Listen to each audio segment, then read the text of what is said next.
मैं प्राची राजपुरोहित कक्षा 5वीं की छात्रा हूँ। आज मैं आप सबके सामने गणेश उत्पत्ति की कथा प्रस्तुत करने जा रही हूँ। शिव पुराण के अनुसार एक बार जब माता पार्वती मैल हटाने के लिए स्नान से पूर्व अपने शरीर पर हल्दी का उपटन लगा रही थी और फिर उस उपटन को उतारा और उसे एक पुतला बना दिया और उस पुतले में प्राण डाल दिए। इस तरह भगवान गणेश की उत्पत्ति हुई थी। स्नान करने जाने से पहले माता पार्वती ने गणेश जी को आदेश दिया कि तुम यहाँ द्वार पर बैठो और किसी को भी अंदर मत आने देना। कुछ समय बाद शिव जी आए और उन्होंने कहा मुझे माता पार्वती से मिलना है, तो गणेश जी ने उन्हें अंदर जाने नहीं दिया और विवाद शुरू हो गया।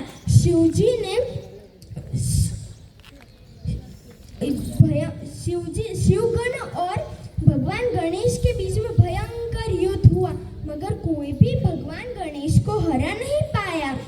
यह देखकर क्रोधित शिव जी ने अपना त्रिशूल लिया और उस बालक का सर काट डाला।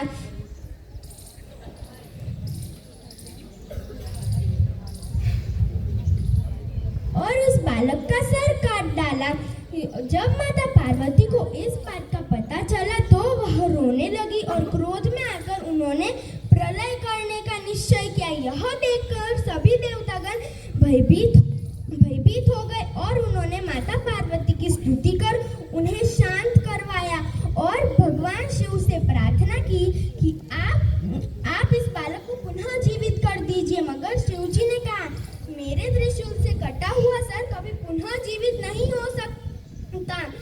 सभी देवतागण ने बहुत प्रार्थना की और शिव जी ने गरुड़ जी को आदेश दिया कि तुम धरती लोक पर जाओ और जो कोई भी मां हमने बच्चे की तरफ पीठ दिखाकर सोई हो उस बालक का सर ले आना।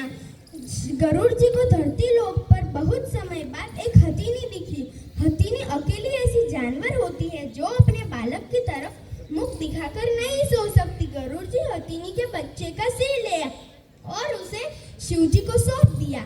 शिव जी ने वह सिर लेकर बालक के धड़ पर रखा और उस बालक को पुनः जीवित कर दिया। माता पार्वती अपनी पुनः जीवित संतान को देखकर बहुत प्रसन्न हुई, मगर उसने शिव जी से कहा कि मेरे बालक का यह रूप देखकर तो पूरी पृथ्वी इसका उपास करेगी। शिव जी ने उन्हें आशीर्वाद दिया कि धरती लोक पर कोई भी मांगलिक कार्य की शुरुआत होगी तो उसकी शुरुआत गणेश पूजन से होगी, तभी वह कार्य सफल होगा। और विघ्नों का नाश करने में सबसे सर्वोपरि